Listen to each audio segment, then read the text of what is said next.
Next one is this one, a classic from the 80s, 1985. I was not born yet. Finally, one I wasn't born for. Um, this movie is without a doubt one of my favorites of John Hughes.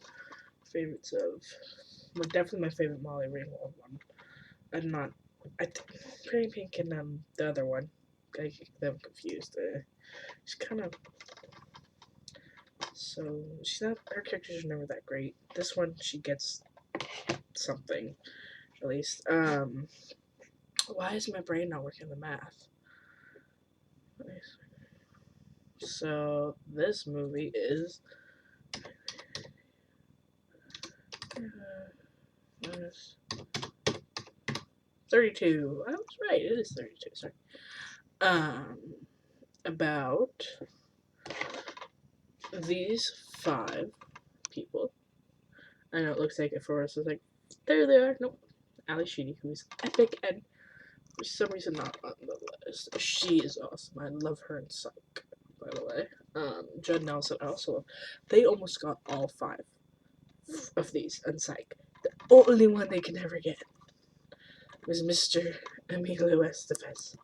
All of the other ones guest starred on one of my favorite shows of all time, Psych, and it was wonderful every time they got to guest star. Ally Sheedy got the most time with Anthony Michael Hall.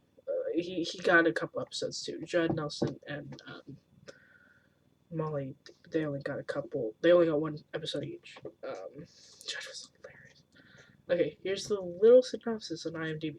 5 high school students must meet in Saturday detention and discover how they have. I don't know. I hate the thing sometimes. Sometimes it works, sometimes it's horrible. Basically, there's summer school.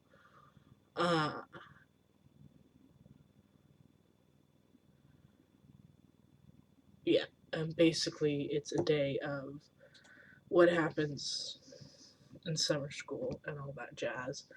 Or not summer school, detention, Saturday detention. I love the jokes. They're like, they actually turned up for detention. Excuse me. Judd is the bad boy who I guess had a giant, and he's still really yummy. Crush on was Mr. Judd Nelson. He was my favorite character. Ally Sheedy was awesome, and I identified as her a bit, except the end. I hate how they made her. The only reason she was pretty is because she got a makeover. That I hated. Like he already was attracted to her before that. Like it made no sense to give her a makeover. That's literally one of the only things I don't like from this movie. If only. Mr. Emilio Estevez, which I first saw him, not him, it's opposite, in The Mighty Ducks. I got a giant crush on him. I was a weird child. Miss Molly Ringwald, who's super famous, and Mr. Anthony Michael Hall, who I didn't watch the show he was on, which was a hit show about him talking to dead people or something. Still a enemy. And also, Paul Gleason is the principal, Richard Vernon. He's really good as nasty principal. John Capellos was great as the janitor dude. Who, when I was little, I thought he was Anthony Michael Hall's Brian's dad. I don't know why. Let's see. Now is she? Okay, those are the only important people in the movie. Sorry. But it's humor, it's stereotypes, and turning them kind of on their head. Discover that they all have their issues, and it was a really good look at high school life, especially high schools that have very strong cliques. And the fact that you're not that different from everybody. Everybody is suffering, everybody's going through something wonderful or horrible in their lives, and everybody's self-involved. And once you get to know somebody and see how similar you are, you'll never get it. You'll never understand. Joe Nelson's character, John Bender, got the most realistic look, I think. Well, they're all realistic, but the most realistic look of what is behind what is the backstory of a bad boy. Usually, they don't. usually, sometimes they are, but they're not usually just bad boys because they want to be bad. There's usually pain and humiliation and suffering and embarrassment all behind that they just push outward.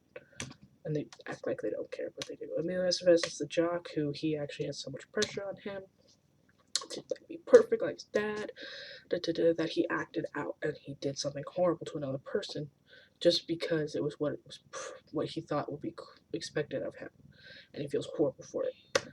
Ailey Mahal's character, Brandon Johnson, he doesn't really change over the movie. He kind of just connects with each of them a little bit, and he's the nerd, but he so much pressure on himself that he did something bad too, because he failed the class. Molly Ringwald, she doesn't like change, but you see that she's not like perfect and that she doesn't have the best life and she doesn't get everything she wants and things are horrible at home and she might seem like the rich bitch, but she's not. Well, a little bit. And Ally Sheedy is wonderful because her character's weird and she don't care. She does care. We do find out she cares that she's basically invisible at home. So she just accepts that that's what she is. She's invisible. But she's not. And she's wonderful and weird and silly and funny and just different, and I love that. And she's beautiful. I'll never get over this. She's beautiful, like, without all the making her pretty. But yeah, that's my review. I don't know, me chatting about The Breakfast Club. 32 years old this movie is, and this DVD is 23 years old, so it's almost 10 years. So it'll be 27. I don't know. This came out in 2006, so or 2008. So I gotta get the when it gets to the 40th, I'll get that version. Might be in our eyeballs by then, but yeah, here's Breakfast Club. Focus. You can do it. I know it's shiny. You can focus. I've seen you do it. There you go. There it is. Okay.